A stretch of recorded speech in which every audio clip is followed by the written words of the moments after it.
Well, everyone, Bahai.chat is a conversation series dedicated to our interconnectedness. It's an uplifting moment when we can turn our thoughts to spiritual ideas. Each weekly session is rooted in the Baha'i writings and the fundamental teachings of the oneness of God, the oneness of religion, and the oneness of humanity. I discovered the Baha'i Faith as a 23-year-old film student at USC. It was a long time ago, 45 years. From the time I could remember, I'd been a pretty radical, avowed atheist. I had looked at the world around me, war, famine, violence, conflict, much of it perpetrated in the name of God.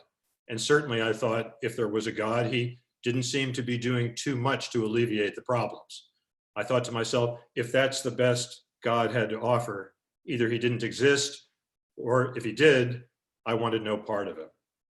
What I would come to realize is that the problems in the world are not God generated, but actually a result of our own willful resistance to the very teachings he's given us. We have never been bereft of his loving guidance. I was invited to attend a Baha'i fireside and told about the idea that we talk about, the principle of independent investigation of truth. This would be a lark, I thought. I would take on that investigation and prove that this was just another dose of what Karl Marx had referred to as the opiate of the masses. But as I attended these firesides, I found myself strangely drawn in. Gradually, it all began to not only make sense, but to make sense out of everything. The things that struck me most were the cyclical movement of all things and the notion of progressive revelation. Just as the seasons of the year, the birth and death of stars, our lives, everything moves under the universal law of cycles, and so does religion. Every faith has its springtime with the coming of each of the manifestations of God, and each faith traverses the seasons of the cycle, eventually coming to its winter period where the word of God becomes obscured. But those periods of winter have always been followed by a new springtime, a new revelation. Baha'is refer to these successive rebirths as progressive revelation. We don't see the major world religions as separate at all. They're not divisive beliefs to be wrangled over. The things that divide us in those faiths are the trappings we've laid on them, dividing into sects, adding dogmatic practices, looking at others' practices as strange. Each of the religions of God, founded on the teachings of his successive messengers, have built upon the teachings of those prophets who went before, moving us ever forward to God's ultimate goal, the day of God. Christians refer to this as the kingdom of God on earth. Well, this long-awaited day is here. And here's what Baha'u'llah wrote about his revelation and the extraordinary time we're living in. Verily I say, this is the day in which mankind can behold the face and hear the voice of the promised one. The call of God hath been raised, and the light of his countenance lifted up upon men. It behooveth every man to blot out the trace of every idle word from the tablet of his heart, and to gaze with an open and unbiased mind on the signs of his revelation, the proofs of his mission, and the tokens of his glory. What an extraordinary call to action. It is all about this notion of the independent investigation of truth. No one should accept a faith that they have not in this day investigated with their own mind and their own heart. And so you are invited to join that process, and we're delighted to help in any way we can. Turn it back to you, Anissa. Thank you, David. So now I'm going to introduce our guest speaker for this week, who is the incredible Layli Miller-Muro. Layli is the Chief Executive Officer of the Tahirih Justice Center, which provides free legal services and engages in advocacy on behalf of immigrant women and girls fleeing human rights abuses. With over 100 staff in 5 cities across the United States, Tahirih has protected over 30,000 women and girls since 1997, who courageously refused to be the victims of violence. Layli was named one of Newsweek and Daily Beast's 150 most fearless women in the world, Goldman Sachs' top 100 most innovative entrepreneurs, and won the Washington Post Award for Management Excellence.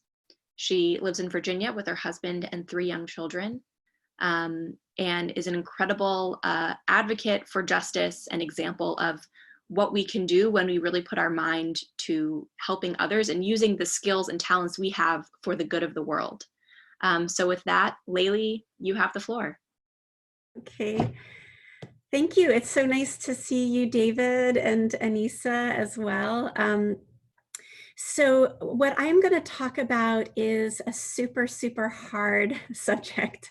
And it's hard for me personally because I'm a human also with experiences of, injustice and pain and everything that so many are suffering. And we are living in a world of an extreme time, a very extreme time of suffering and also inequity and injustice.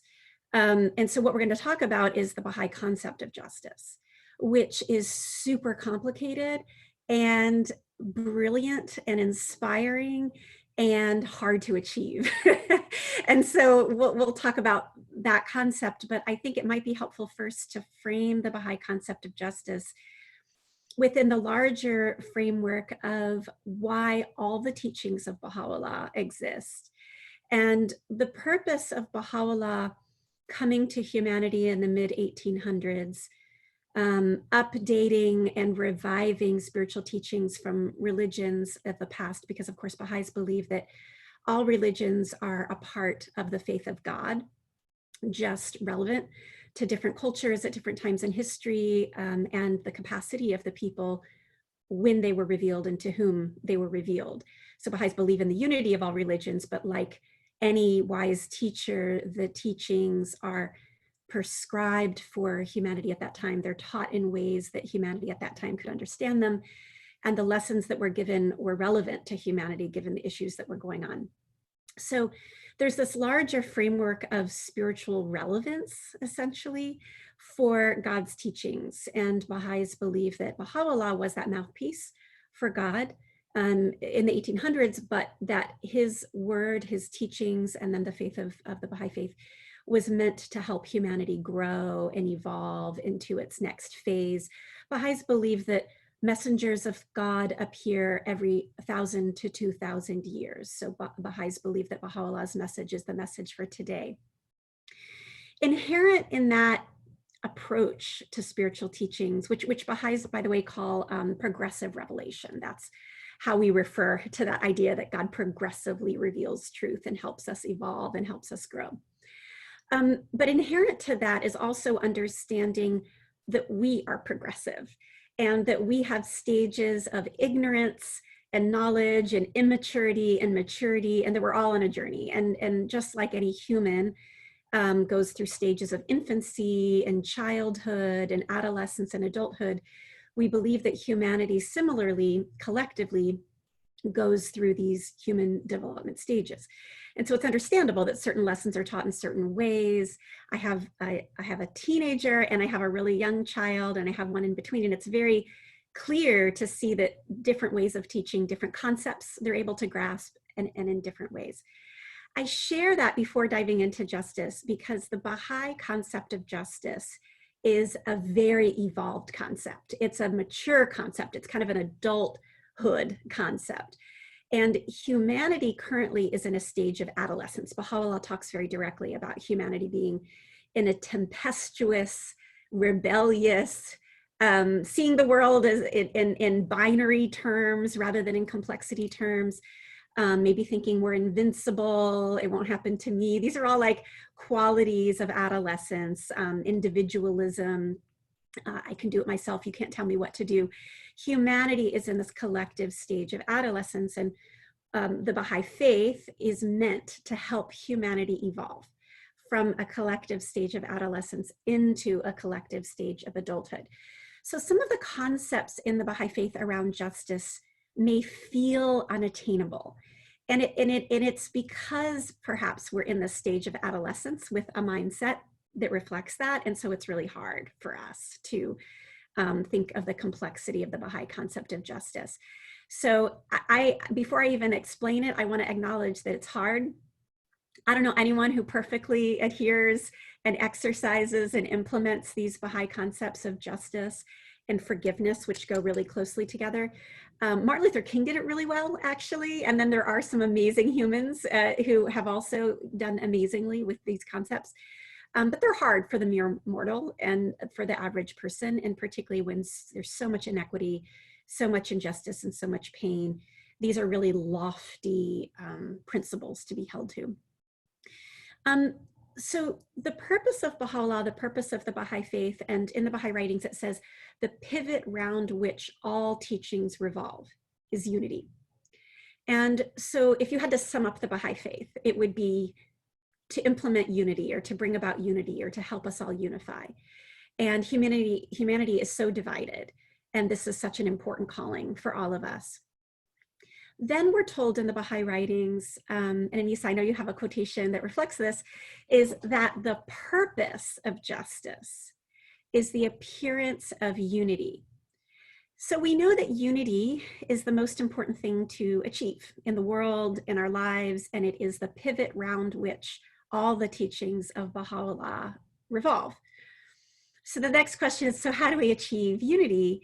And what's so amazing is that in the Baha'i Faith, justice is elevated to like a prerequisite for achieving unity. And this quote in English, the purpose of justice is the appearance of unity, can be misunderstood in English. And I asked a friend who speaks Persian, which is the original language in which this was written, to help me understand that word appearance, because in English, it can actually mean two things. It can mean the creation of something, or it can mean the facade of something, like just the appearance. And to me, those were really important differences. And they explained that this was the same word that's used in Persian to describe the rising of the sun in the morning. So what I take from that is that what Baha'u'llah is saying is that the purpose of justice is the appearance, the emergence, the gradual emergence and appearance of unity, not the facade of unity. And that's really important, because we also know through other Baha'i writings that justice, and I'm a lawyer, I work with victims of violence, survivors who are demanding justice, and I can tell you that much of that process doesn't look like unity. In fact, it looks like not unity.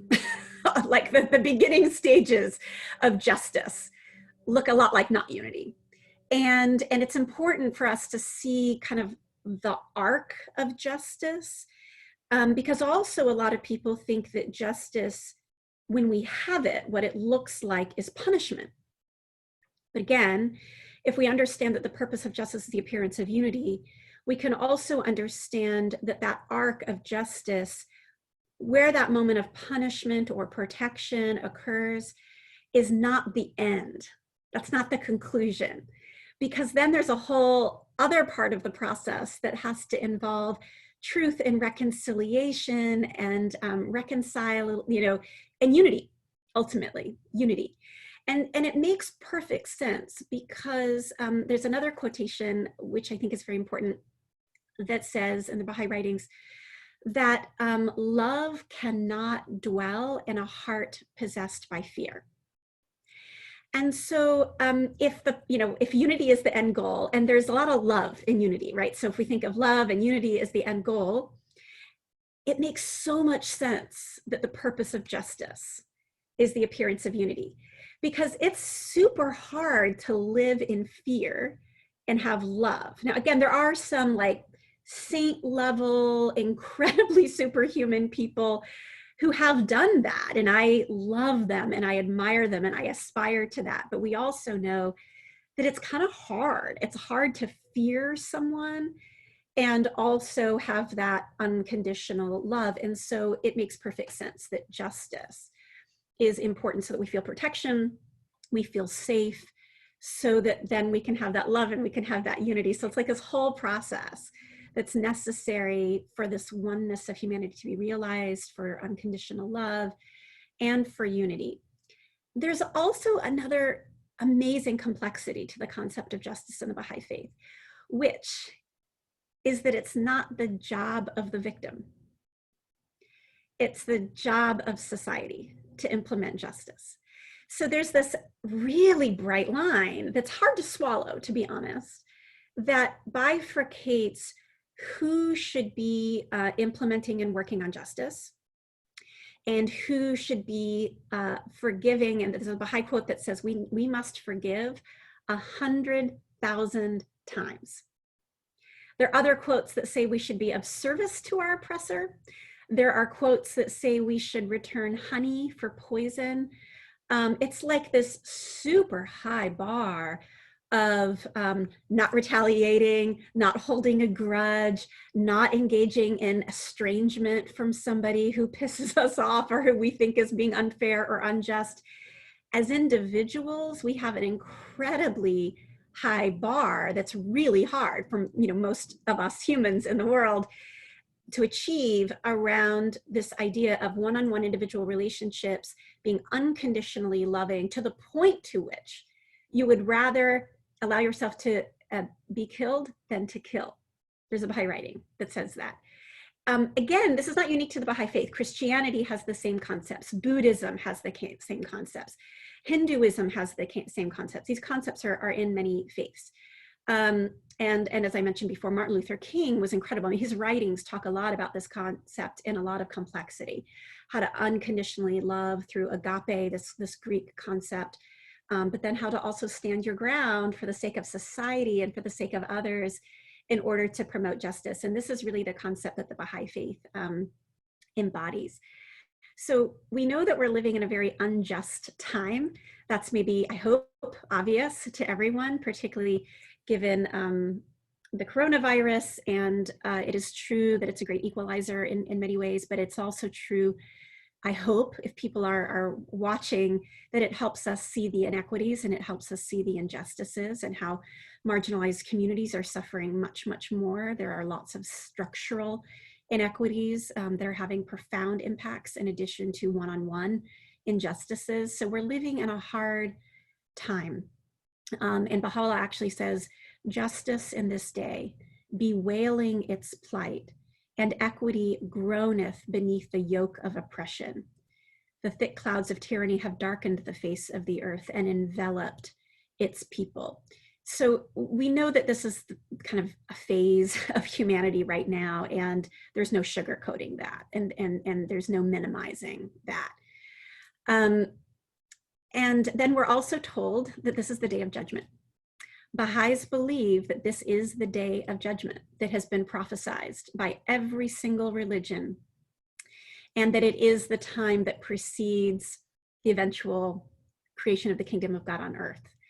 And so there's a quotation from Baha'u'llah that says, "Bestir yourself, O people, in anticipation of the days of divine justice, for the promised hour is now come. Beware lest ye fail to apprehend its import and be accounted among the erring." So Baha'u'llah warns us that we could miss it and we could fail to appreciate the day in which we're living. But this is the day of justice. This is the day of judgment. And so justice is super important in the Baha'i writings. And in fact, there's another quotation I love that directly talks about forgiveness and justice in the same breath. And it says, as forgiveness, and this is Abdul Baha, by the way, this is the son of Baha'u'llah speaking. As forgiveness is one of the attributes of the merciful one, so also justice is one of the attributes of the Lord. Okay, this is the thing that amazes me. The tent of existence, so I imagine, kind of a tent over humanity. The tent of existence is upheld upon the pillar of justice and not forgiveness. The continuance of mankind, so the continuance of mankind, that sounds like survival to me. The continuance of mankind depends on justice, not upon forgiveness. The constitution of the communities depends on justice, not forgiveness. So 3 times in that one paragraph, he emphasizes justice is more important to society than forgiveness. Justice is more important to the tent of the community, the constitution of the community. Anyway, super important. Justice is super important to society. Okay, this is where it gets really complicated, is the difference of the role of society. So we know it's important, no question about the importance of justice to society. But then how, this is where the rubber meets the road and how it's implemented in this Baha'i vision. So there, because I can't say it as well as Abdul Baha, but there is a chapter in a book called Some Answered Questions. And it's a chapter that describes the treatment of criminals. So, you know, when somebody is unjust, does something wrong to somebody else, this is how they're to be treated. Okay, so Abdul Baha says, if criminals were entirely forgiven, the order of the world would be upset. So punishment is one of the essential necessities for the safety of the community. But he who is oppressed by a transgressor has not the right to take vengeance. On the contrary, he should forgive and pardon, for this is worthy of the world of man. So this is where it gets into like society versus the individual victim. If someone oppresses, injures, or wrongs another, and the wronged man retaliates, this is vengeance and censurable. No, rather he must return good for evil, and not only forgive, but also, if possible, be of service to his oppressor. Okay, that's, again, we're mere mortals, but this is the standard that we're being held to. But if the community has the right of defense and of self-protection, moreover, the community has no hatred nor animosity for the murderer. It imprisons or punishes him merely for the protection and security of others. It is not for the purpose of taking vengeance upon the murderer, but for the purpose of inflicting a punishment by which the community can be protected. So here's where we really see this concept of justice. It's not personal. It's not rooted in anger. It's not rooted in hatred or revenge. It's just rooted in the safety of society, and probably arguably the spiritual well-being of that person, who probably needs to be held to account, to have boundaries, to have limitations, to be to have others be protected from them as a way to protect themselves and their own soul. And so it's kind of like for the good of the community rather than because we're angry.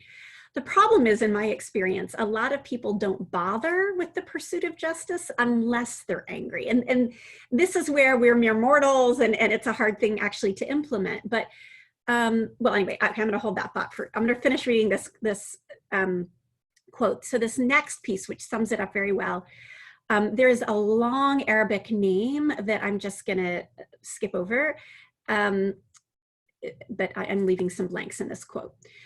To recapitulate, the constitution of communities depends on justice and not upon forgiveness. If one person assaults another, the injured should forgive him, but the communities must protect the rights of man.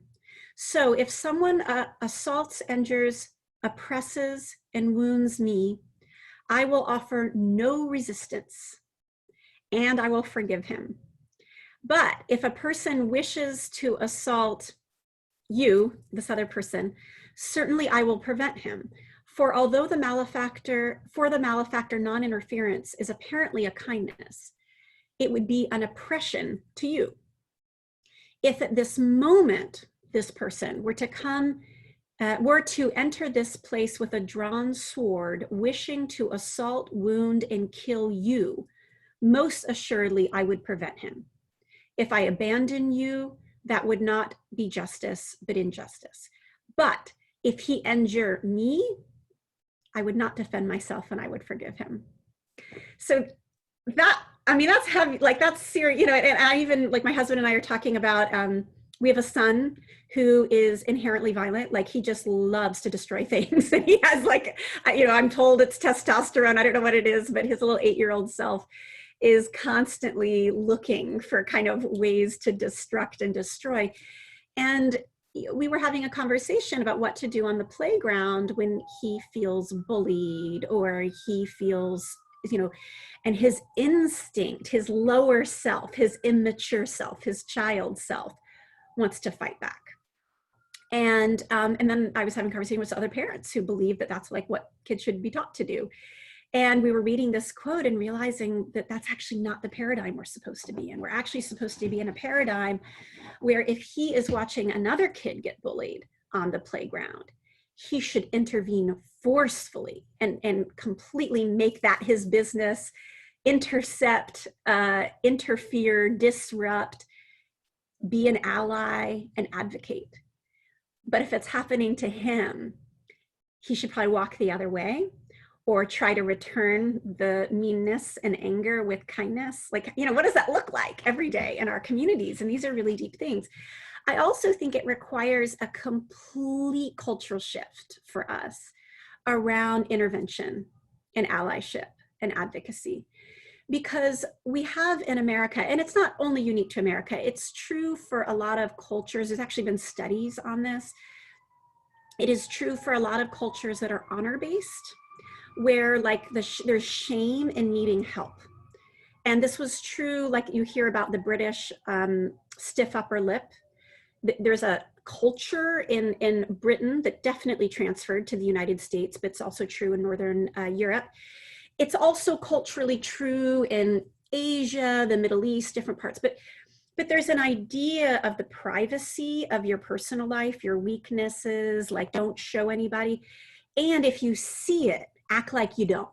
If you see it in somebody else or in a circumstance, kind of look the other way, act like you didn't see, because you don't want to shame them, you don't want to dishonor them, and let's not talk about things that are unfair or unjust or uncomfortable.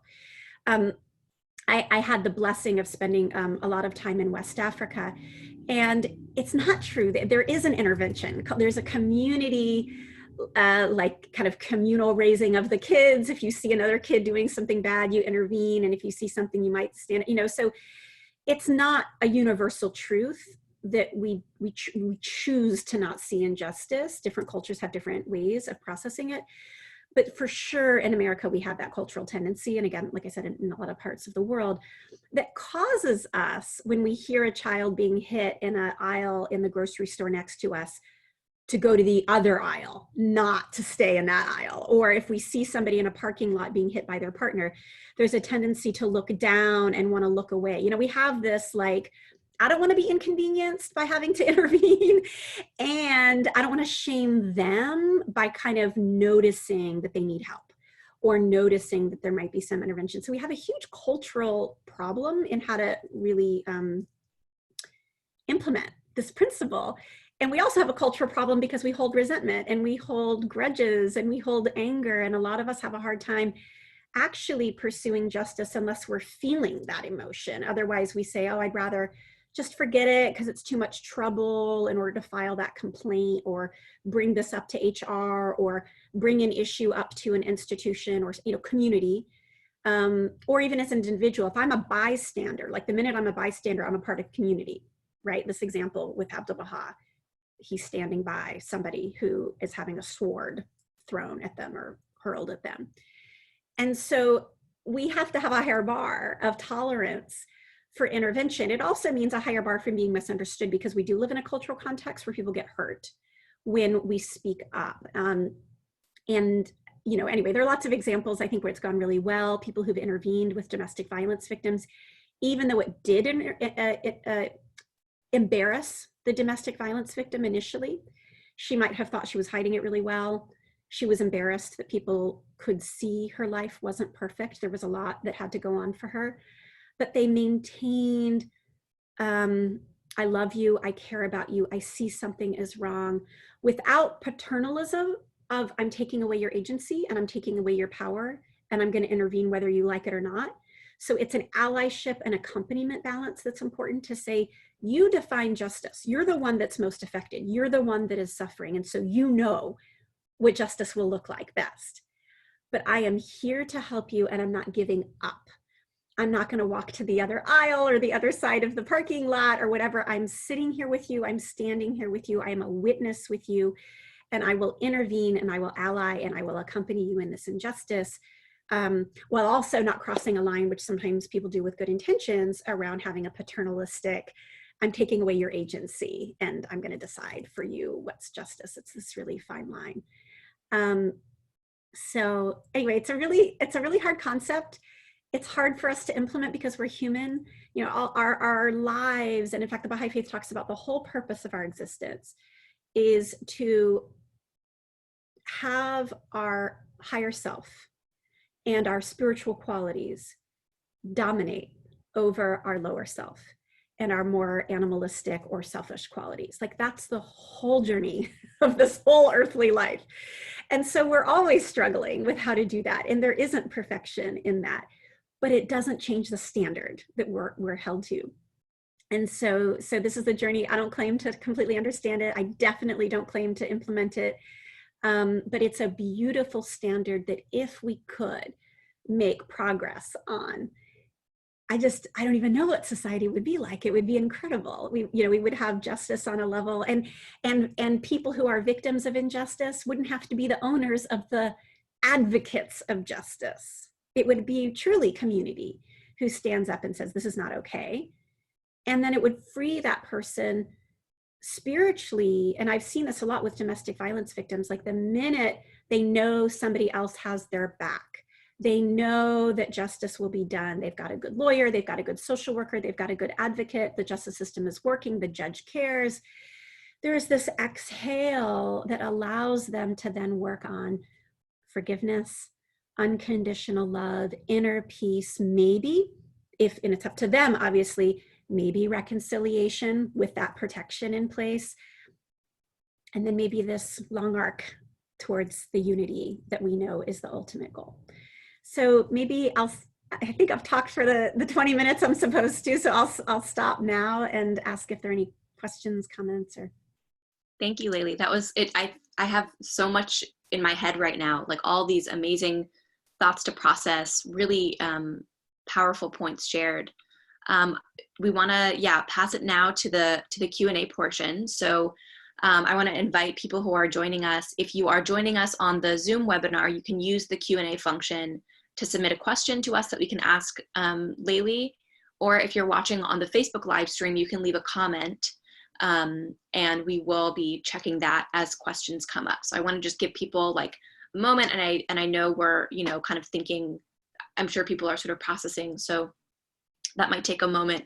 But Layli, I would love to hear, maybe just to start us off, how you infuse these Baha'i ideals of justice into the work that you do at the Tahirih Justice Center. So, the Tahirih Justice Center's job, like if we're looking at these two roles, societal roles, community, and the individual who's suffered injustice, our job is on the community side. I mean, clearly we are the advocates, we work with the court system.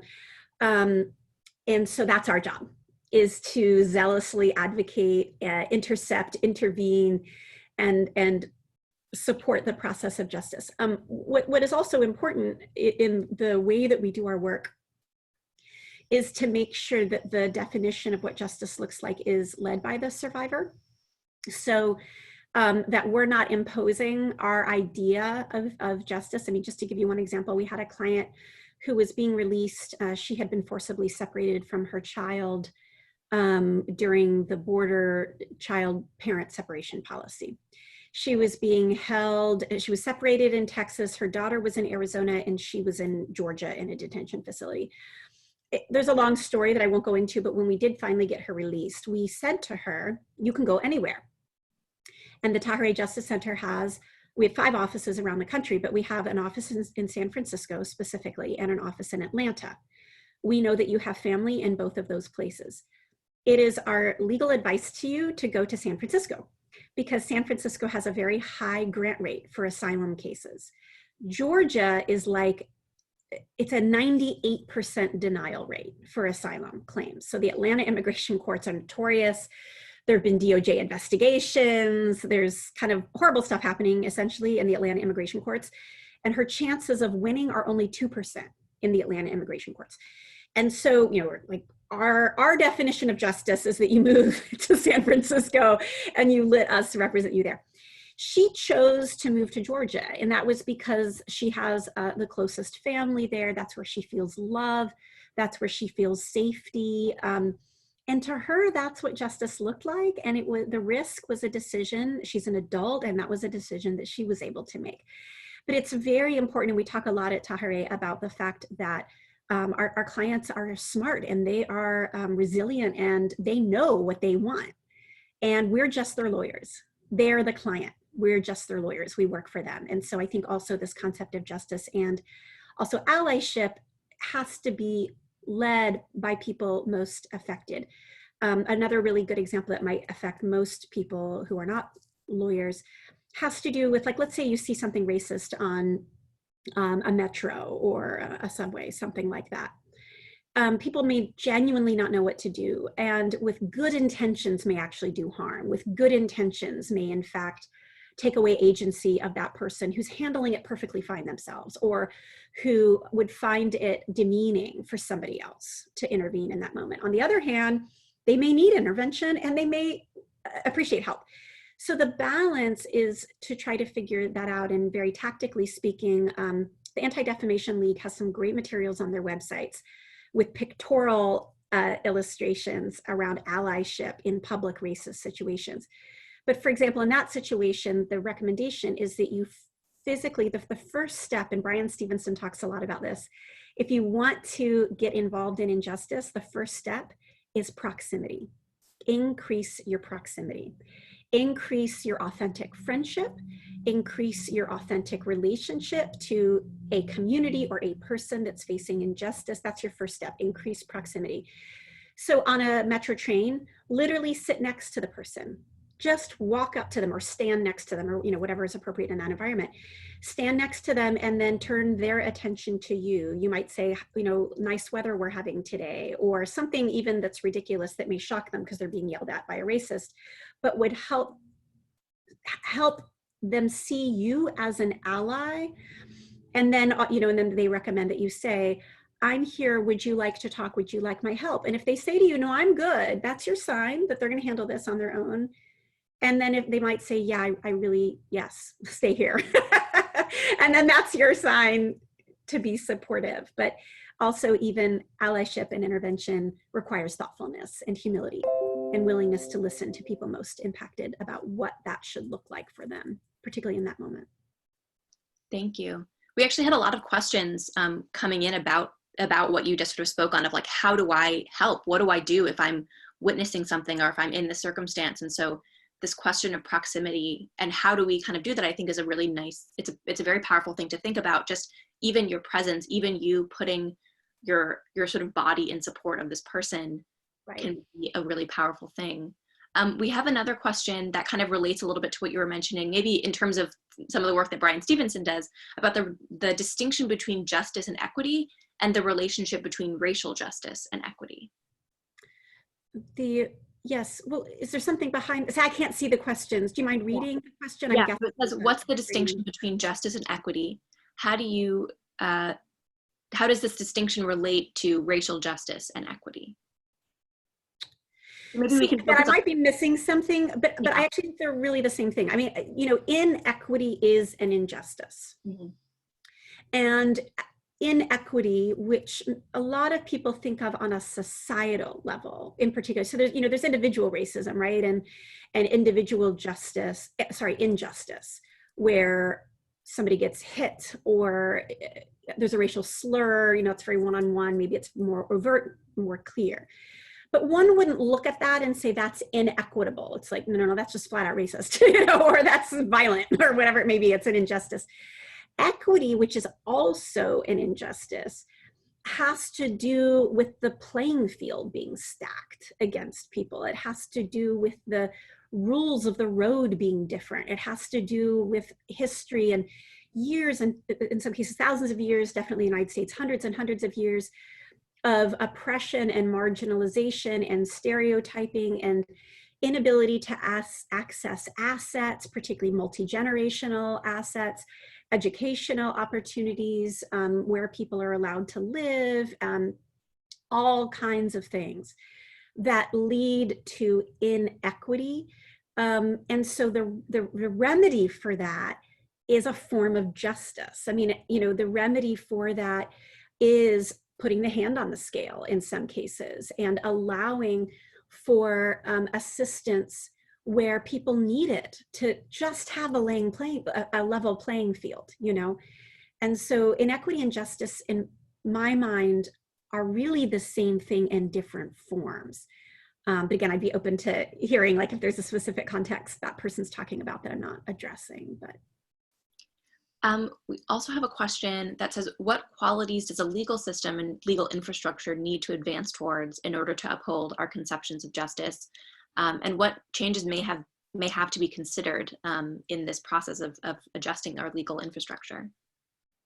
So this is a super exciting topic for me, because I do feel like there is a concept also in the Baha'i Faith that humanity is going to go through a necessary process of kind of deconstruction and construction, where there are old systems and ways of doing things, the fundamental foundation of which is flawed. It's racist, it's sexist, and some of that will just have to die. Like, some of that is going to have to crumble, some of it is going to have to be destroyed, and we're going to have to really constitute a very new way of doing things. I really think the US justice system is very much in this category. I think there's a lot about it that just needs to be dismantled. And I know that sounds very radical, but it's true, particularly if you think of the history, because the US justice system came from the British justice system in the 1700s, approximately. So imagine the world we were living in, which was overtly patriarchal, overtly racist, and completely designed, unapologetically. It's not even like it wasn't a subversive thing at all, and no secret that the way it was designed, when you go back and read like our property laws, our tax laws, it's actually very interesting to read the original. They were explicit in trying to maintain a social order and a hierarchy that was rooted on whiteness and maleness at that time. So we have this whole justice system, and even lawyers, the whole concept of jurisprudence and lawyering came directly from jousting. So, in Britain, rich people would hire people essentially to try to kill each other on their behalf so that they would win whatever the argument was. It wasn't a long journey from jousters to lawyers, and that's who we became. Just hired guns to try to fight the battles for rich people. So that was the original construct. And so when you think, it's like a house that was built on the foundation of power and privilege and wealth. It was never meant to be equally accessible to people. It was always designed to only benefit the wealthy, and at that time men, and at that time white people. But what we did to that house is we renovated, and then we added annexes, and we tried to update the plumbing, and we did all of these things to try to improve it. We added amendments to our racist and sexist constitution. We tried to allow through, a few important cases, all criminal defendants to have access to attorneys. Like, we've been spackling the cracks, and we've been painting over the crumbling, but that's like not going to last much longer. And at some point we'll see the whole system for what it is, and it really should just be redesigned from the ground up, based on a humanitarian notion of truth finding, rather than a notion of winning. That's what our justice system is based on right now. Winning. And you win when you have a good jouster on your side, and they cost a lot of money. That's our whole justice system, and that's how it's designed. So at some point, I think, to really get this right, all of community has to begin to care about justice. Because, justice isn't just about the courtroom either. It's about how we walk through the world, how I can walk through a store at night, how I can walk through a parking lot, how I can be treated in my home behind closed doors. That's also what justice is about. But then there's also a courtroom element. It's both. And so I think it involves us having a deeper understanding of intervention, advocacy, and allyship as normal citizens. And it involves having a system that particularly gets rid of the notion that justice is defined by winning, and that to win, you have to have money. Until we get rid of that paradigm, and we have instead one that actually cares about truth that may allow there are a lot of judges that I've talked to who say that they feel impotent. They're sitting there and they can tell there's a horrible lawyer on one side. They can tell there are questions that should have been asked by that lawyer that wouldn't. And our current processes forbid them from intervening. Why? Like, if justice was really the goal, if truth was really the goal, why does the judge or are they only allowed to go by what they're seeing because of the jousters in front of them and how good they are? So a lot of that would have to change. Sorry for going off on that, but it's kind of exciting to me, actually, the idea of like throwing out our current justice system, which clearly at some point has to be addressed. Yeah, absolutely. Kind of on this thread of how, insufficient our current system is, we've had a number of questions asking about what individual people can do. Someone even noted how, oftentimes our institutions fall so short, but the challenge is that forgiveness is a personal responsibility, whereas justice is a collective responsibility. So can you maybe speak more to what steps individuals can take whether it's in their workplace or their friendships or their communities or their advocacy, to uphold this standard of justice? I don't know. I mean, I think, first deepening on it and understanding it is one stage, because, I hope anyone watching felt, as I was reading those quotes, that there's a different heart impact and a different mind impact than me interpreting it. I'm just pontificating. I'm trying to understand with my inadequate brain, my inadequate spiritual development, and my inadequate words what all of this means. But going to the source is really where we'll get, I think, deeper wisdom, both on an intellectual level and on a heart transformation level. And so I feel like that's an important piece of it, is just really immersing ourselves in contemplation, discussion, understanding, and then reading of the original text. And again, the Baha'i faith is rich with quotations. I've only read a few, but that, further digest and dissect forgiveness and justice and how all this works. The Bible is also full of amazing concepts. And again, I think if you read Martin Luther King's writings, which were theologically rooted in these exact same concepts in Christianity, there's a lot of richness there. But then it's about implementing it. But I do think both have to happen at the same time. In the Baha'i Faith, there is a vision that's articulated in the Baha'i Faith around how to create social change. And that's also a really cool thing to unpack. But the soundbite version of creating social change from a Baha'i concept is that it requires both changes at the heart level, the individual, personal, spiritual transformation level, and at the societal, institutional level.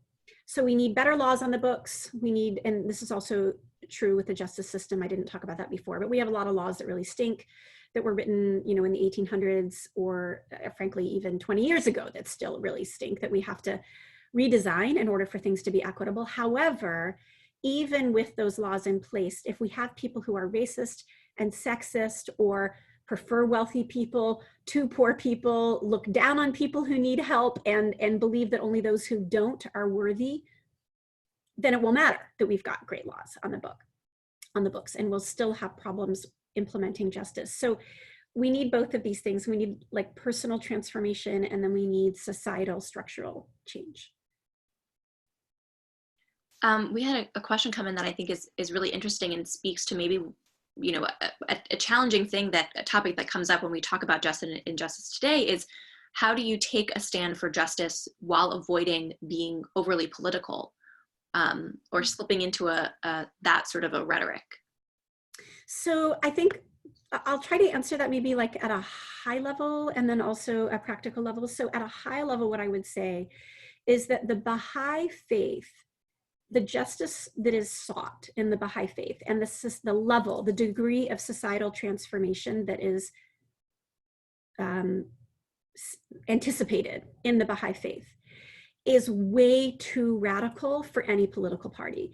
It's way too radical for any current political process we have. And so to think of change within that process is not radical enough.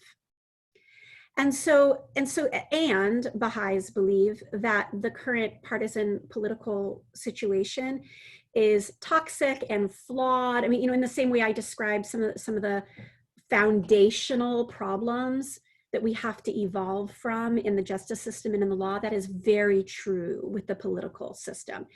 And so, for example, where you might find some who would wish for an earlier era, like there was some greater purity, greater justice, greater harmony, I don't know what, in a previous era, anyone from any marginalized community or who's a woman or any other demographic other than white men would not wish for a day when we were back in those times.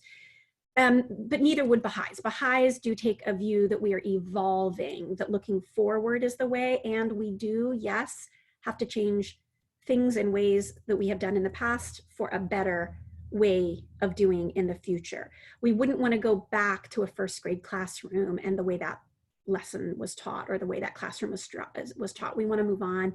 We want to evolve. We want to go to college, have more independence and more creative, less binary and complex thinking. And be held to a higher standard. So Baha'is really do believe in this evolutionary concept. And so with regard to the political system, it's like not worth our time. I mean, we have to engage in it. I mean, so I also said that I want to dismantle and rebuild the justice system, but I'm a lawyer that's barred in it. I'm not naive to that. And so that's the system I have to navigate. And so that's kind of how I feel and how the Tahirih Justice Center works in its advocacy. We have to deal with the political system because it's what we have. We don't have to buy into it. We don't have to succumb to it. And so at a practical level, in terms of being nonpartisan, there's actually, and I gave a rather long speech at something called the Association for Baha'i Studies conference. So it's Googleable, but it was about an hour about dissecting how we can be nonpartisan in current times and stand up for justice. And I won't go through all of it, but the Baha'i writings have 7 guidelines, essentially, for how to engage in the development of policy, the promotion of justice, and the dismantling of injustice, because we're in the front row of that. We are not aloof from that. We are not disengaged. We are actively involved, but we just do it differently because we're using different tools. And so that speech lays out the 7 different steps. But, like, for example, we shouldn't be personal. We should focus on policies. There's no reason to get personal about people or intentions or motivations. Focus on the impact, focus on the policy. We're always willing to sit down and talk to somebody. I had actually another colleague who was angry with me for being willing to sit down and talk to a certain person, say, what, would you talk to Hitler if he was alive today? And I was like, yeah, I actually really would, because I mean, the worst thing that can happen is he doesn't change his mind, but that's going to happen if I don't meet with him. Like, I'm not there's no benefit, there's no righteous benefit to not trying. But if we sit down and we dialogue, and there's even an infinitesimal chance that we could impact someone's horizon, have them open their mind, help them see things in a different way, particularly as an advocate who signed up for the job of trying to promote justice. It's not a personal ding on me if it doesn't work, but it is an irresponsibility that I have to own if I don't try. And so we engage in cross-bridge dialogue. There's no one we won't talk to. So there are some, tactical things that we do. Anyway, sorry, I'm going all over the place, but there are multiple ways to look at it, I suppose. No, I think this is so powerful. And I really, really appreciate what you mentioned about how this idea of justice that we are trying to envision is so much more radical than what we're being shown in the systems that exist. And how I think a lot of the challenge of trying to put into practice this really expansive and incredible definition of justice is that we have never seen it before. We have never seen justice at this level applied. And something else about being radical is that it will be uncomfortable. Yeah. And I think that's the other thing that people have to really be okay with. Like this concept of intervention, allyship, justice, pursuing it, a lot of it won't look like unity. It'll look like not unity because you're airing dirty laundry. You're talking about hard stuff. You're hearing stuff you don't want to hear about yourself. You're hearing, or you're kind, or, whatever it may be. You're hearing things about other people. Like it won't look like unity, but at first, but this is the long arc to unity. justice is uncomfortable. It requires us to dig in because it requires change. It requires truth-seeking, self-examination. The same thing, though, is true for the forgiveness stuff. This idea that we have to forgive people 100,000 times, that, you know, and it's not popular, to be honest. Like, therapists make their whole career over telling people you can have boundaries with anyone who makes you uncomfortable. Yes. Don't have to, you know, estrange yourself from anybody that you don't like, that doesn't make you comfortable, this kind of thing. And the Baha'i concept, which expressly actually forbids estrangement, expressly forbids backbiting, and expressly forbids violence. Like, those are the three. People can piss you off, but those are three things you cannot do in retaliation. And this is what the Baha'i writings tell us. That is uncomfortable. To stay in the room, to stay in the conversation, to be with somebody who may make us uncomfortable is super, super hard, but it's very radical, and it's not kind of what is the norm right now. Thank you. So we're coming up on an hour. So I want to just be mindful of everyone's time, but I think what we can do, I mean, everything you shared is so incredible. So we are live streaming right now to Facebook. People can watch that. We're going to be posting the whole talk to YouTube, and we're going to be cutting some of these really standout clips and sound bites that we'll be sharing on YouTube, Instagram, and Facebook, so people can, you know, spend more time digesting and sharing with friends. And then you mentioned the talk that you did for the Association for Baha'i Studies, and we can share that in our newsletter with our audience too, so people can go back and take a look at that. So if you're interested in receiving that, you can subscribe to our newsletter, which is on our website, which is just Bahai.chat. But I wanted to just take a quick last moment to thank Layli, thank everybody who joined us for this really incredible and rich discussion. So as mentioned, you can sign up for a newsletter. You can find us on social media. We're on Instagram, Facebook, and YouTube. You can also find all of those on through our website. You can email us if you have questions about the Baha'i Faith, if you have a suggestion for a future topic, anything like that, feel free to reach out to us, to our team. And next week also, we are doing a Q&A style interview with actor Justin Baldoni about the progress of the soul. So we're excited for that. We're gonna continue just having incredible programming week to week.